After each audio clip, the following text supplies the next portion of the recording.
সবার প্রথমেই সবাইকে মহালয়ার অনেক শুভেচ্ছা এবং অভিনন্দন জানাই।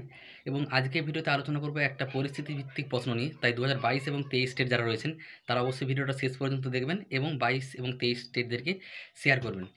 প্রশ্নটা কি, আপনাকে ইন্টারভিউতে জিজ্ঞাসা করা হতেই পারে, ধরুন আপনার গ্র্যাজুয়েশন রয়েছে, গ্র্যাজুয়েশনের নাম্বারও রয়েছে 45-এর উপরে যারা SC ST এবং 50%-এর উপরে যারা জেনারেল। তো আপনাকে জিজ্ঞাসা করা হতে পারে, আপনার গ্র্যাজুয়েশনে 50% নাম্বার থাকা সত্ত্বেও, বিএড করার যোগ্যতা থাকা সত্ত্বেও আপনি কেন ডিএলএড করেছেন? আমাকেও যেটা করাই হবে আমি জানি, আমি তাই এটা রেডি করে রেখেছি, ভালো করে রেডি করার চেষ্টা করছি আরও। কারণ আমার গ্র্যাজুয়েশনের নাম্বার রয়েছে, বিএড করার নাম্বার রয়েছে, আমার 47% নাম্বার রয়েছে। আমি SC ক্যাটাগরি, তো 45-এ হয়ে যায়, সেখানে 47 রয়েছে। তো আমি বিএড করতে পারতাম, মানে করার যোগ্যতা ছিল। তো আমাকে এরকম প্রশ্ন করা হতে পারে যে বিএডে 47% নাম্বার রয়েছে, আপনি তো বিএড করতে পারতেন, আপনি ডিএলএড কেন করলেন? ডিএলএডই কেন করলেন? বিএড কেন করলেন না? বিএড করলে হাই স্কুলে চাকরি পেতেন, সেখানে আপনার সম্মান আরও বেশি হতো।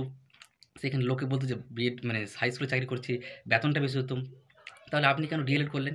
এই প্রশ্নটা করা হতেই পারে। অনেককেই করা হতে পারে, যাদের যাদের রয়েছে তাদেরকে অবশ্যই করা হবে যে আপনার বিএড এর নাম্বার থাকা সত্ত্বেও আপনি কেন সেই একই পরিমাণ টাকা লাগলো। বরং আমি যখন বিএড করতে গেছিলাম যে কলেজে, সেখানে আমাকে জিজ্ঞাসা করা হয়েছিল যে আমার বিএডে বিএড করার নাম্বার রয়েছে, তাহলে আমি কেন ডিএলএড করছি? তারাও জিজ্ঞাসা করেছিলেন, সেই স্যারেরাও। সেরকম ইন্টারভিউতেও জিজ্ঞাসা করা হতে পারে। আপনারা আপনাদের মতো উত্তর তৈরি করে রাখবেন। আমি প্রত্যেকটা ভিডিওতে বলি নিজস্ব মতো। আমাকে যদি জিজ্ঞাসা করে আমি কী বলব?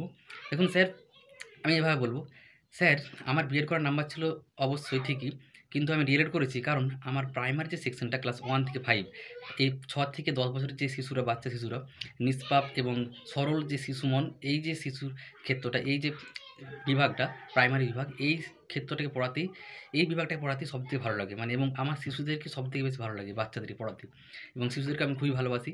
এবং কারণ শিশুদের মধ্যে কোনো ছল নেই, কপটতা নেই। আপনি দেখবেন যে একজন শিশুকে, আর একটা কথা, আমার এটা বলব না যে কখনো টাকার দরকার নেই, টাকার অবশ্যই দরকার হচ্ছে, কিন্তু শিক্ষকতাটা করতে গিয়ে যে টাকা, যেখানে বেশি বেতন, ধরুন হাই স্কুলে বেশি বেতন বা তার উপরে গেলে আরও বেশি বেতন, শুধু বেতন দেখে নয়, এখানে এটা একটা ভালো লাগার ক্ষেত্র। ক্লাস 1 থেকে 5 বা যেহেতু ডিএলএড করা আছে, মানে ডিএলএডে কিন্তু আমার 8 পর্যন্ত মানে পাওয়ার সুযোগ রয়েছে, চাকরি পাওয়ার সুযোগ রয়েছে। সেটার জন্য আপার প্রাইমারি দিতে হবে, যদিও আপার প্রাইমারি এখন বন্ধ। তো এটা একটা প্রধান কারণ। এছাড়াও আরও 2-3টে কারণ রয়েছে, কিন্তু প্রধান কারণটা এটাই যে বাচ্চাদেরকে পড়াতে ভালো লাগে, বাচ্চাদেরকে আমি ভালোবাসি। ক্লাস 1 থেকে 5 এবং যেটা বয়সটা পড়েছে 6 থেকে 10 বছর, এদের মধ্যে কোনো রকম ছল কপটতা বা এসব কিছু নেই। তো বাচ্চাদেরকে ভালো লাগে এবং টাকাটা আমার কাছে বড় কথা নয়। এখানে আমার যেই পারিশ্রমিকটা পাবো প্রাইমারিতে, সেটাই আমার যথেষ্ট।